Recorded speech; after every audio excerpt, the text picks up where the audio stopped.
it's been years since I've waved the guy home on a closing play. And I've forgotten how thrilling that is. And you're like making deals with God for him to be safe, you know. But excuse me, I'm a little out of breath. Good win today. I felt bad for Georgia State because the starting pitcher that they were supposed to throw had to get bumped to Friday because their typical Friday starter came up late. So they didn't end up pitching. They kicked the guy that we thought they were going to pitch. So they had to kind of piece it together. We took advantage of that today. So, but nevertheless, you have to go out there and play the game. And our guys did the job. Jarvis, did great. I don't even want to say he made one mistake because really it wasn't a mistake. I just ambushed the first pitch fastball and hit a home run. Couldn't sort of home run, but he pitched that a couple jams. I thought that was a major league double play. We try and get out of that one jam. Scobie and JC turned into double play, and we played really good defense. And I thought our bullpen, got a lot of guys into the game that we needed to keep them sharp for this weekend. It was good. Jordan Carrion came through, not just with a big hit, but 2 outs and 2 strikes. Those are my favorite kind. But some people think that clutch doesn't still isn't still part of the game that I do, and that was a clutch hit, and it gave us a chance to have a little breathing room. And yeah, he's still playing great. So it was a good win for us as we get ready to open up SEC play this Friday.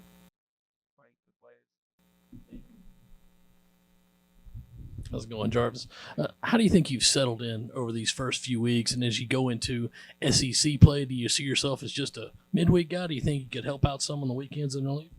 This looking to coaches the opportunity every time it's my day to throw. I'll be preparing for late for it.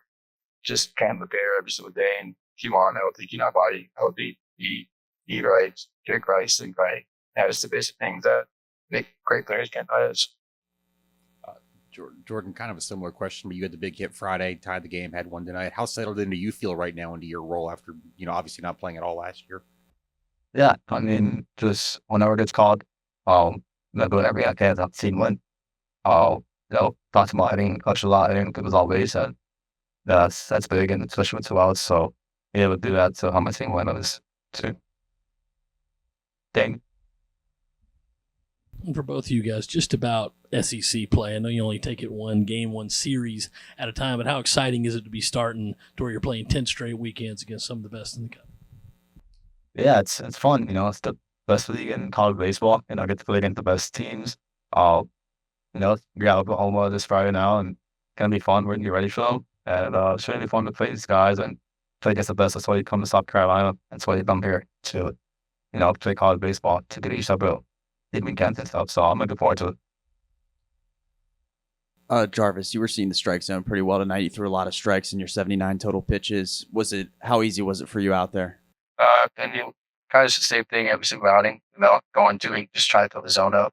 Coach is big on strike throwers. So that's what I'm trying to be, just for the zone up, get ahead. Get them my off speed, take care of yourself. I think that's my weapons. And so just trying to get to the things.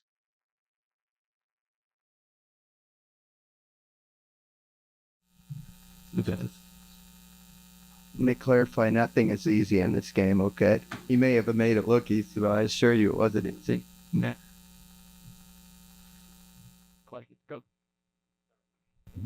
Paula Becker came in for 1 inning of relief there. Could there be a change in the works for the weekend rotation? I'll be announcing the rotation tomorrow morning. Talmadge got pulled there after 4 innings. Any injury there? Just wanted to get called for some work? Yeah, I just wanted to. We played Talmadge on Sunday. I really wanted you to get in for 2 games, and as I was preparing for the game, I was actually hoping that we would get a lead and be able to take him out after about 4 innings and maybe 2 at bats. And he got a big base hit there, and he caught well, and I thought that was the right time. Plus, I wanted Coffer to catch 4 or 5 innings because they'll probably be starting again this weekend as well, so I'm going to keep it short. Paul, now 18 games in, 15-3 record. How do you feel about this team right now with the SEC play getting ready to start? I feel really great about our team, really. I know we had the 3 losses against Clemson, but they were all 3 hard-fought, close games. You know, I know a couple of the scores ended up not really being indicative of how close the games were. They were all one-run games, the 8th or 9th inning.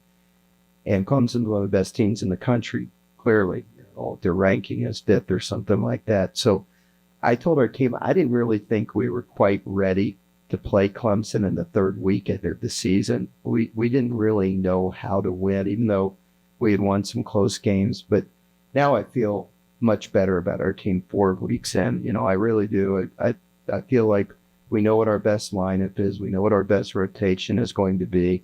The guys in the bullpen, we know how to, you know, what roles to use them in. I know you asked a question, Dave, about Jarvis, and I mean, he couldn't answer that question because he didn't make those decisions. But, you know, Jarvis will not be on the eligible roster this weekend.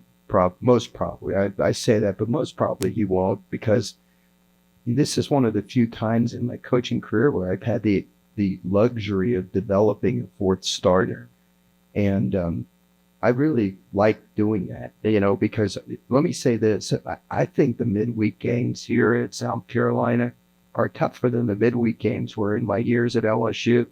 You know, and next week we play College of Charleston. The week after that we play North Carolina. The week after that we play Presbyterian, who beat Alabama the other day. And go down the line, you know, we have tough games in the middle of the week.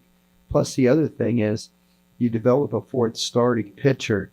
You know, you don't know when that's going to come into play. Like you might, if you're fortunate enough to be playing deep into the SEC tournament, it could be a championship game. If you're in a regional, it could be a championship game. And so the last thing I want to do is start somebody that hadn't started all year, you know. And I think Jarvis is just kind of hitting his groove right now. He's pitching with a lot of confidence. And these are big games in the middle of the week, you know, that these non-conference games. I mean, obviously the weekend games are the biggest thing. I feel confident that with our rotation that we're going to announce tomorrow, and with the bullpen set up the way that it is, that we can be very competitive on the weekends. And if something were to change, you know, we could always flip-flop somebody if we had to, you know. But at this point, I don't see that happening. I'm real confident in the way we have it lined up, and we're going to keep going forward. We had you on an interview with Southeastern 16. You talked about how excited you were for Nathan Hall, and it's very clear, you know, why you were excited.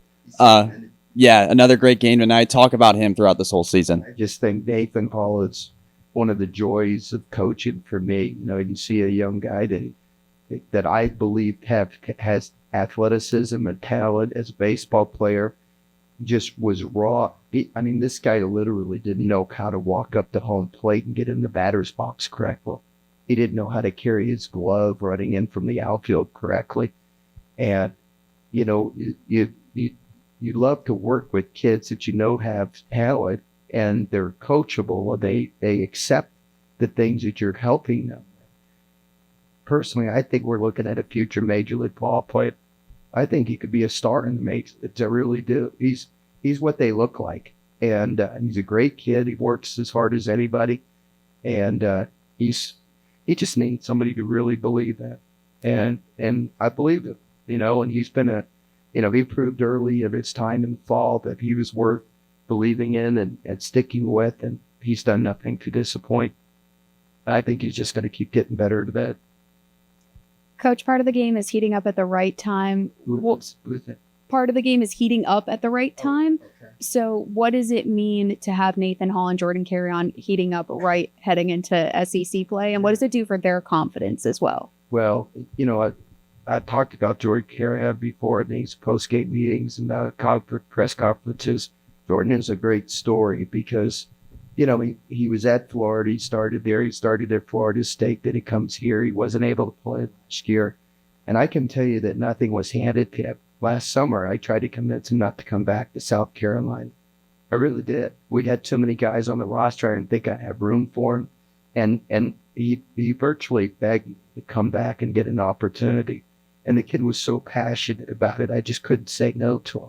And boy, am I glad I didn't. You know, he all fall, he showed he could play any position that I put him at. And then even before the season began, I had a talk with him and I said, look, you're going to be like that super utility infielder at second, short, third, but your attitude is going to be really important about how you handle it because you're used to playing a full game. And I said, you have to embrace this role. And he assured me, Coach, I'm happy to be here. I'm going to embrace whatever role you give me. He's been the number one cheerleader on the bench for all the guys. I mean, everybody loves the guy. I decided to give him a chance to play a game, and he played so outstanding. I had to play him again.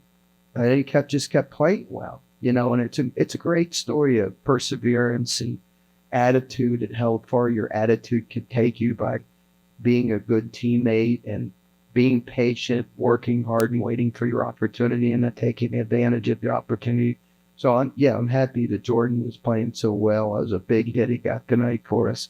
And he turned double plays and the guy's spectacular defensively. And he's a great kid. I'm just loving him to death. I'm just so honored to coach him for a year. And then here we're Nathan Hall. Well, I already talked about that guy.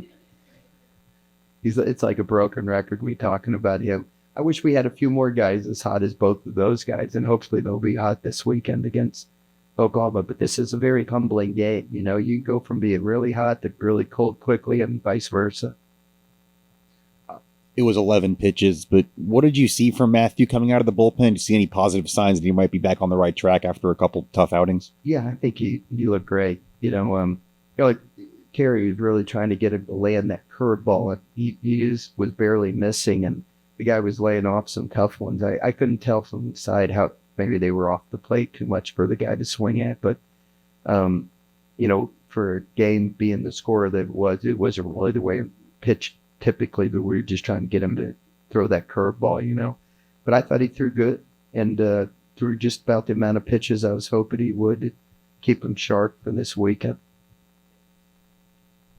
Paul, you mentioned since you were hired about how exciting it is to get back in the game and then to kind of get that feeling back. Now it's starting SEC play, and you've obviously been there before. How exciting is it to know about to think about these next 10 weekends and getting into that 30-game schedule?